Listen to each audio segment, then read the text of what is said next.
Namun ketika misalkan ada pertanyaan, kenapa Al-Ghazali bisa srek dengan atau bisa cocok dengan tasawuf, maka Al-Ghazali dalam Al-Munqidh Minad Dhalal kemarin beliau menjawab fakana maka nami malas ta'dzkuru faduna khairon wala tas'al anil khobar katanya. Nah ini kan seakan-akan Al-Ghazali ya udah kamu nggak usah bertanya lagi kenapa aku srek sama tasawuf, ya udah ikutin aja gitu kan. Padahal dia sendiri sebetulnya ulama yang banyak menjungkir balikkan tatanan sebetulnya kan. Banyak menjungkir balikkan tatanan. Karena di dalam diri Al-Ghazali sebetulnya kalau kita telusuri ya, kita gali.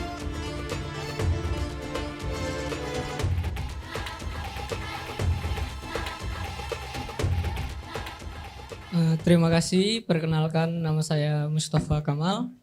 Saya juga termasuk santri online Ghazalian Collect. Sejak saya di Bali sampai sekarang, meskipun sekarang juga bolong-bolong ngajinya. Jadi pertanyaan saya begini Gus, Al-Ghazali kan dalam beberapa perjalanan keilmuannya beliau srek dengan tasawuf. Namun ketika misalkan ada pertanyaan, kenapa Al-Ghazali bisa srek dengan atau bisa cocok dengan tasawuf, maka Al-Ghazali dalam Al-Munqidh Minad Dhalal kemarin beliau menjawab fakana maka nami malas ta'dzkuru faduna khairon wala tas'al anil khobar katanya. Nah ini kan seakan-akan Al-Ghazali ya udah kamu nggak usah bertanya lagi kenapa aku srek sama tasawuf, ya udah ikutin aja gitu kan. Dan di beberapa tahun setelah Al-Ghazali kan banyak kritik terhadap tasawuf, seperti bahkan misalkan bagi para pemikir kiri seperti misalkan Al-Jabiri bahkan tidak pernah menempatkan Al-Ghazali kecuali untuk posisinya untuk dikritik. Ini kan seakan-akan Al-Ghazali salah karena ia tidak memberikan tameng bahwa kenapa aku harus srek sama tasawuf. Seandainya ia memberikan alasan, oh ya aku srek sama tasawuf karena hal ini, otomatis mungkin tidak muncul kritik terhadap tasawuf. Mungkin seperti itu pertanyaan saya. Terima kasih. Jadi begini, Al-Ghazali itu di dalam kitab-kitabnya, terutama yang kitab-kitab berkaitan dengan tasawuf, atau lebih spesifik lagi dalam ilmu-ilmu yang disebut dengan ilmu mukasyafah ya. Ilmu yang merupakan penyingkapan langsung dari Allah melalui para malaikat ya. Itu seringkali Al-Ghazali itu tidak mau terlalu banyak mengungkapkan rahasia. Jadi kadang-kadang Al-Ghazali membahas secara sekilas saja, kemudian selebihnya beliau nggak mau meneruskan itu. Karena beliau khawatir kalau mengungkapkan terlalu banyak rahasia mengenai tasawuf bisa membingungkan. Bahkan beliau dalam kitab Mishkatul Anwar mengatakan sudurul aulia kuburul asrar. Sudurul aulia kuburul asrar. Dadanya para wali-wali itu adalah kuburan rahasianya Allah. Artinya kuburan itu apa? Kuburan kan nggak boleh digali. Ya kuburan ya sudah kuburan. Rahasia Allah ditanam. Karena itu Al-Ghazali mengungkapkan sebagian rahasia-rahasia yang dia alami dan dia ketahui, tapi sebagian saja. Jadi Al-Ghazali itu termasuk ulama yang madhabnya adalah, dan ini saya kira madhab yang umum diikuti oleh para ulama-ulama sufi dalam Islam, selain Ibnu Arabi saya kira, yaitu ulama yang cenderung tidak mau berbicara banyak mengenai pengalaman kasyaf, mengenai pengalaman yang dialami secara langsung. Itu cenderung menghindar. Karena itu Al-Ghazali lebih suka membicarakan ilmu yang praktis. Tidak berarti bahwa Al-Ghazali tidak punya pengalaman mukasyafah, tidak. Beliau mengarang kitab yang isinya mengungkapkan pengalaman-pengalaman batinnya, itu dalam risalah kecil sekali, Mishkatul Anwar itu. Itu satu-satunya karya Al-Ghazali yang berisi tentang ilmu kasyaf. Selebihnya Al-Ghazali banyak menulis kitab-kitab yang walaupun tasawuf tapi kecenderungannya adalah tasawuf yang bersifat praktis, yaitu akhlak. Ihya itu sebetulnya kitab akhlak gitu.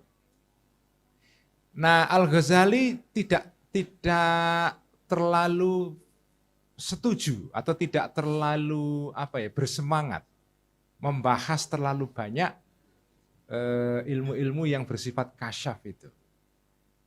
Karena Al-Ghazali itu memang orientasinya itu adalah menjaga kestabilan memang. Jadi ini ulama yang orientasi atau fokusnya adalah kestabilan batin. Ilmu itu kalau dibuka kok justru menimbulkan gangguan keamanan, sebaiknya nggak usah. Itu Al-Ghazali. Maka Al-Ghazali ini memang, padahal dia sendiri sebetulnya ulama yang banyak menjungkir balikkan tatanan sebetulnya kan.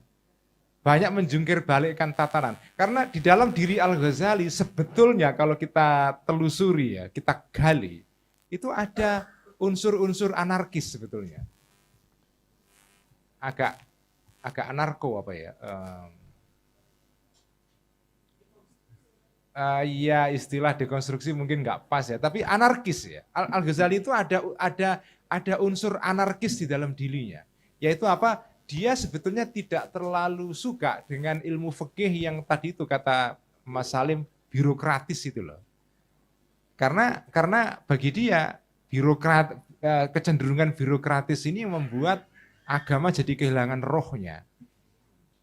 Tetapi orientasi akhirnya Al-Ghazali adalah menjaga kestabilan. Yaitu supaya orang itu bisa hidup beragama tenang. Tenang itu. Karena itu konon ada yang mengatakan bahwa di ujung hayatnya Al-Ghazali itu mengatakan bahwa dia mengatakan Allahumma imanan ka imanid du'afa. Ya Allah, berilah saya iman seperti imannya orang-orang yang lemah. Maksudnya lemah bukan lemah imannya, tapi orang-orang yang tidak merupakan kelas intelektual gitu loh, yang terlalu canggih imannya, yang iman yang dibahas secara diskursif itu ya. Dia nggak mau itu. Meskipun kata-kata ini konon diucapkan oleh ulama yang lain, yaitu Imam Ar-Razi, Fakhruddin Ar-Razi ya. Jadi di dalam visi Al-Ghazali, pandangan Al-Ghazali, beragama yang ideal itu ya beragama ala orang-orang awam itu. Orang-orang awam ini itu imannya kokoh pada dasarnya karena ada keikhlasan di situ, ada ada kejujuran, ada kedalaman di dalam menghayati agama yang tanpa dibarengi dengan terlalu banyak beban pikiran itu ya. Nah, kecuali dalam situasi-situasi di mana ada keraguan-raguan di dalam masyarakat mengenai soal isu-isu akidah, baru dibutuhkan pencanggihan ilmu itu dibutuhkan di situ. Kemudian yang berikutnya adalah soal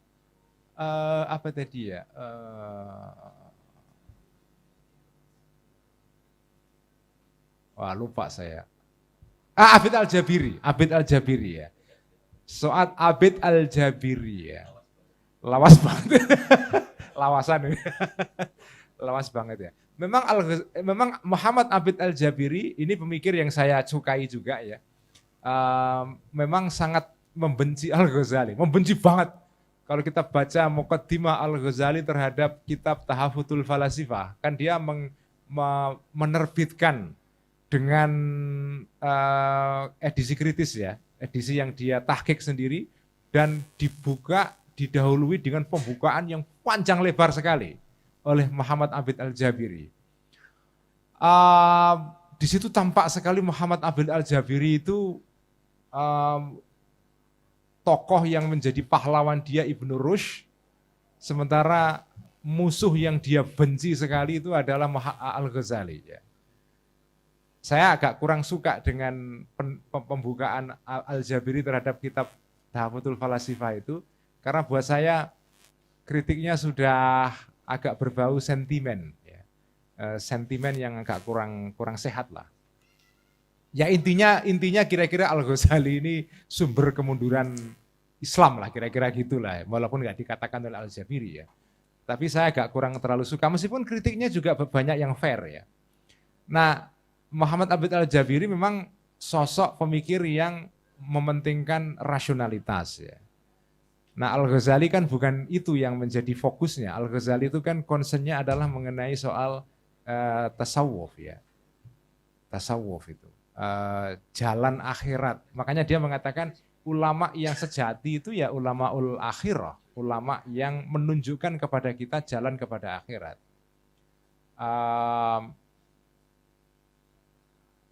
Dia mengatakan antara lain begini. Ada 5 ilmu yang dia kritik ya.